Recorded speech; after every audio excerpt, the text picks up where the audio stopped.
नमस्कार विद्यार्थी मित्रांनो, सर्वप्रथम आपणा सर्वांचं नांदेड फ्री एज्युकेशन या चॅनलमध्ये मनापासून स्वागत। आज आपण वर्ग 10वीच्या मराठी कुमार भारती विषयामधील जगदीश खेबुडकर लिखित आकाशी झेप घेरे ही कविता शिकणार आहोत। चला तर मग पाहूयात आकाशी झेप घेरे ही कविता। या कवितेचे कवी जगदीश खेबुडकर यांचे हे छायाचित्र। सर्वप्रथम आपण कवी जगदीश खेबुडकर यांचा परिचय जाणून घेऊया। जगदीश खेबुडकर यांचा कार्यकाळ सांगितलेला आहे 1932 ते 2011। मराठीतील प्रसिद्ध कवी, साहित्यिक, गीतकार, पटकथा, संवाद, लघुकथा, नाटक, दूरदर्शन मालिका यासाठी त्यांनी भरपूर मोठी साहित्य निर्मिती केली आहे। साधे, सोपे परंतु अर्थगर्भ आणि नादमय शब्द ही त्यांच्या गीतांची वैशिष्ट्ये सुद्धा आहेत। महाराष्ट्र शासनाच्या वतीने त्यांना 11 वेळा सन्मानित करण्यात आले आहे।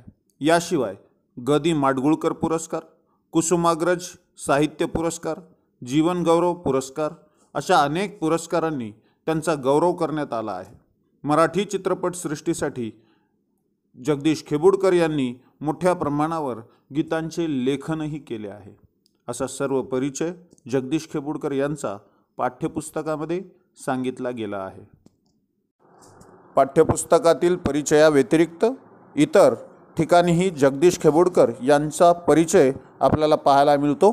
त्यामध्ये जगदीश खेबुडकरांनी वेगवेगळ्या कथा लिहिल्या आहेत, जसं नेताजी पालकर, भिवू नको मी तुझ्या पाठीशी आहे, देवघर अशा पद्धतीनं कथा लेखनाचं काम त्यांनी केलं आहे। या व्यतिरिक्त अक्षरपान, बकुळगंध, सडा प्राजक्ताचा, एक तारी संगे अशा प्रकारच्या कवितांच्या संग्रहाची पुस्तकंही त्यांनी लिहिली आहेत।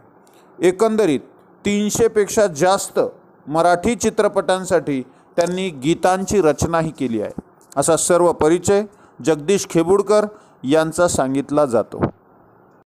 जगदीश खेबुडकर लिखित काही पुस्तकांची ओळख चित्राच्या स्वरूपात करून घेणार आहोत। बाभूळ बन, त्यानंतर चित्रगंगा, त्यानंतर टाळ चिपळ्या, त्यानंतरचं पुस्तक आहे एक तारी संगे, त्यानंतरचं पुस्तक आहे जगदीश खेबुडकरांचं अक्षरपान, त्यानंतर रामदर्शन, त्यानंतर भक्तीचा मळा अशी काही पुस्तकं खेबुडकरांनी लिहिली आहेत। त्यानंतर त्यांच्यावर आधारित एक पुस्तक लिहिलंय जगदीश खेबुडकर एक गीत यात्री या नावाचं। कवींच्या परिचयानंतर आता आपण आकाशी झेप घेरे या कवितेचा आशय जाणून घेऊयात। या कवितेमध्ये कवींनी सुरक्षिततेचं, परस्परावलंबित्वाचे कवच काढून टाकून स्वकष्टाने जगण्याचं महत्त्व अधोरेखित केलं आहे। आपल्या क्षमतांवर, आपल्या सामर्थ्यावर विश्वास ठेवला पाहिजे। कवी पाखराच्या प्रतीकातून, कवींनी पाखराचं प्रतीक म्हणून या ठिकाणी वापर केला आहे आणि त्या प्रतीकातून माणसाला स्वसामर्थ्याची ओळख करून देण्याचं काम या कवितेत केलं आहे। प्रस्तुत कवितेतून कवी परावलंबित्वाचे कवच फोडून स्वसामर्थ्यावर ध्येयाची उंच शिखरे पादाक्रांत करा, उत्तम यश मिळून त्यांचा निखळ आनंद घ्या अशा पद्धतीचा संदेश या कवितेतून कवींनी दिला आहे। असा सर्व आशय या कवितेमध्ये दडला आहे। आता आपण ही कविता वाचून घेऊया आणि नंतर त्याचा प्रत्येक चरणानुसार अर्थ जाणून घेऊया। कवितेतलं पहिलं चरण, आकाशी झेप घेरे पाखरा। आकाशी झेप घेरे पाखरा, सोडी सोन्याचा पिंजरा। तुझ भोवती वैभव माया, तुझ भोवती वैभव माया, फळ रसाळ मिळते खाया। सुख लोलुप झाली काया, कुठवर वेड्या घेसी आसरा। आकाशी झेप घेरे पाखरा, सोडी सोन्याचा पिंजरा। तुझ पंख दिले देवाने, तुझ पंख दिले देवाने, कर विहार सामर्थ्याने। दरी डोंगर हिरवी राने, जा ओलांडूनी या सरिता सागरा। आकाशी झेप घेरे पाखरा, सोडी सोन्याचा पिंजरा. कष्टाविना फळ ना मिळते, कष्टाविन फळ ना मिळते, तुझ कळते परी ना वळते. हृदयात व्यथा ही जळते, का जीव बिचारा होई बावरा, का जीव बिचारा होई बावरा. आकाशी झेप घेरे पाखरा, सोडी सोन्याचा पिंजरा. घामातून मोती फुलले, घामातून मोती फुलले, श्रमदेव घरी अवतरले. घर प्रसन्नतेने नटले, हा योग जीवनी आला साजिरा.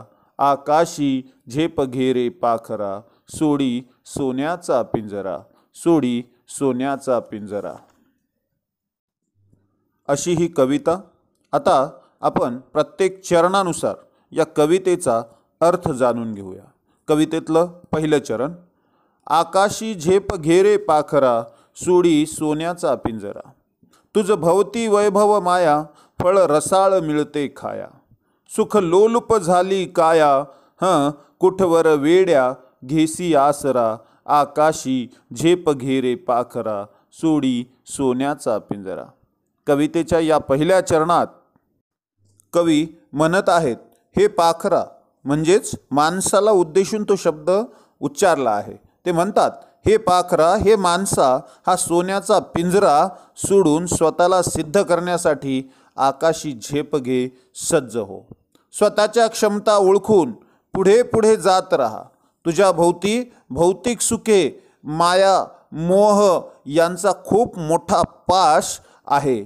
या सुखाचे फळ चाखून तू तृप्त होत आहेस. तुझ्या शरीरास या ऐशो आरामाची चटकच लागली आहे. पण अरे वेड्या, या ऐश्वर्याचा कुठपर्यंत आसरा घेशील? अरे वेड्या, या ऐश्वर्याचा कुठपर्यंत आसरा घेशील?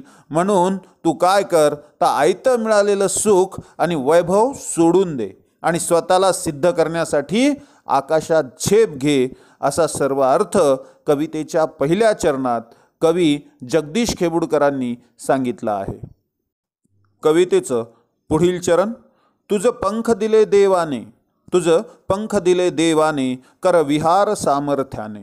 दरी डोंगर हिरवी राने, जा ओलांडुनी या सरिता सागरा. जा ओलांडुनी या सरिता सागरा. आकाशी झेप घेरे पाखरा, सोडी सोन्याचा पिंजरा. कवितेच्या या दुसऱ्या चरणात कवी जगदीश खेबुडकर म्हणतात, तुला देवाने पंख दिले आहेत, तुला देवाने पंख दिले आहेत, तर त्याचा वापर करून सामर्थ्याने विहार कर, म्हणजेच संचार कर.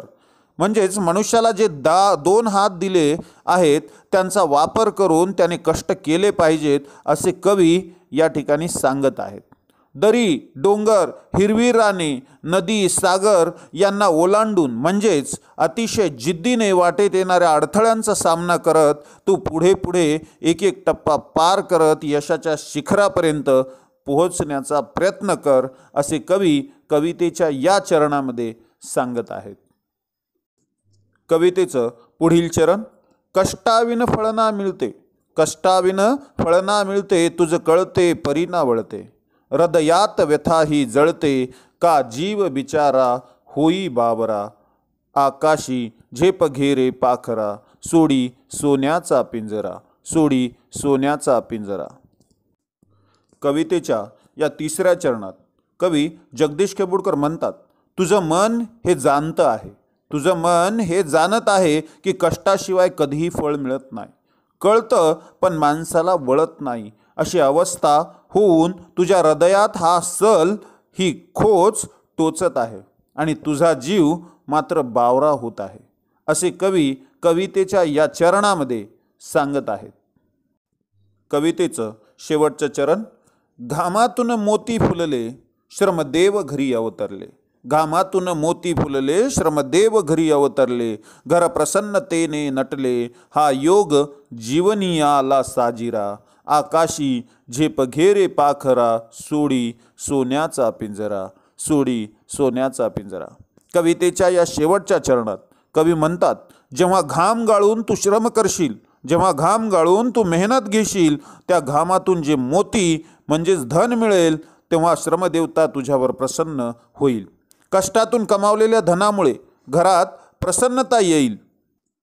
स्वकष्टाचे महत्त्व जाणल्यावर तुझ्या आयुष्याचं सार्थक होईल असे कवी कवितेच्या या शेवटच्या चरणात सांगत आहेत।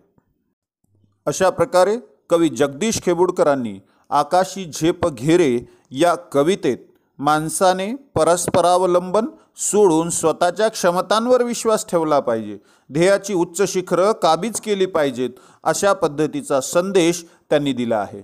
आणि हा संदेश देताना स्वकष्टाचं महत्त्व किती आहे आपल्या जीवनामध्ये तेही त्यांनी अधोरेखित केलं आहे। अशा पद्धतीचा सर्व अर्थ कविता आकाशी झेप घेरे मध्ये दडला आहे। अशा पद्धतीने आज आपण जगदीश खेबुडकर लिखित आकाशी झेप घेरे ही कविता समजून घेतली आहे। विद्यार्थी मित्रांनो, माझा व्हिडिओ जर तुम्हाला आवडला असेल तर लाईक आणि सबस्क्राईब करायला विसरू नका। धन्यवाद।